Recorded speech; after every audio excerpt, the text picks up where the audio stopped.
Martin Harris ya se había probado a sí mismo varias veces que José no lo estaba estafando, pero era difícil convencer a la gente que se burlaba de él o a su esposa que estaba enojadísima. Y entonces Martin dice, oye José, pues ayúdame por favor, déjame llevarme unas copias a casa y lo hacemos. Conocerán ustedes la historia. El señor dijo que no. Ah, bueno, José, vuélvela a preguntar. El señor dijo que no. José, vuélvela a preguntar. El señor dijo que bueno, pero solo algunas personas. Martin Harris se lleva las 116 páginas, pero hay más de contexto del que solo las perdiera. José Smith estaba a punto de tener su primer hijo con Emma. Recordemos que estaba embarazada, Emma Smith, por eso se fueron con los padres de Emma. Bueno, Martin Harris se va con las 116 páginas, con la promesa de no mostrárselas a la gente. Pero José Smith empieza un desafío tremendísimo porque su esposa da a luz y a los pocos instantes muere el niño. Y como si fuera poco, Emma se pone muy mal. Muy mal, tipo entre la vida y la muerte y no sabemos cómo va a ser mañana. Así de mal. Y entonces José Smith se pone a cuidarla durante días. Estamos hablando de 2 semanas que pasó en intenso cuidado y atención de Emma 100% porque Emma se le moría. Entonces, cuando finalmente Emma ya está un poco más tranquila, le dice, ¿sabes qué? Ve por las planchas. José Smith dice, no, es que ¿cómo te voy a dejar? Y Emma le dice, no, sí, por favor, dile a mi madre, vamos a decirle que venga, que me cuide y tú vas a ver qué pasó con los escritos. No puede ser que no sepamos qué onda con Martin Harris en 2 semanas, ¿no? Y dice José, bueno, pues sí, tiene razón también, ¿no?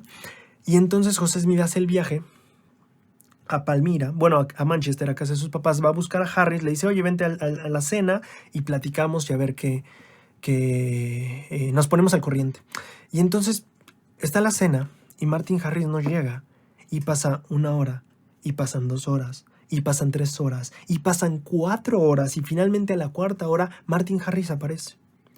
Pero aparece con un semblante súper triste, súper, ¿sabes? Como con cara de chin, perdí la obra de Dios.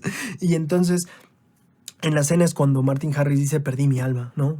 Perdí el manuscrito, estamos perdidos. Y José Smith, bueno, empieza con todos estos reflexiones que son muy bellas, pero no sé si las aparté para poderlas leérselas.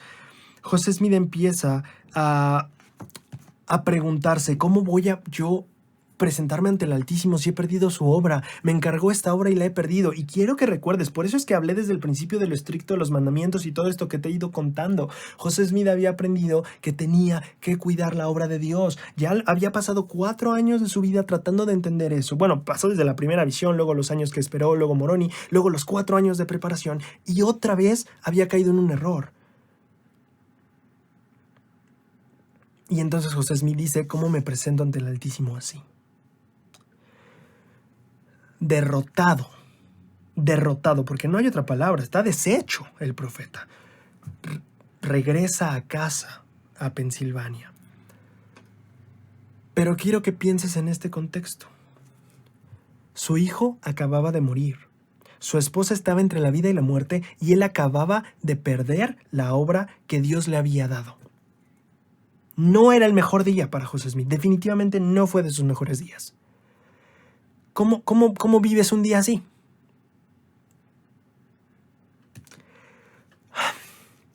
José Smith regresa. Y en el tiempo que está en su casa en Pensilvania, bueno, los relatos también dicen que se ora, pide perdón, busca a Dios. Y un día se aparece Moroni. Para esto las planchas y todo se le había quitado, excepto su piedra vidente. Pero las planchas y el Urim y Tumim se los quita Moroni cuando pierde las páginas. Entonces José Smith está ya de regreso en su casa, destrozado, devastado. Y entonces se le aparece Moroni y le muestra el Urim y Tumim. Y lo que ve en el Urim y Tumim es Doctrina y Convenios 3. Entonces, ya entendiendo todo este contexto, cuando leamos Doctrina y Convenios 3, esta es la mejor actividad que podemos hacer, entender el contexto para entonces sacar de él verdades espirituales fascinantes. Aquí lo había apartado yo. Primero que nada, yo quería decirles algo.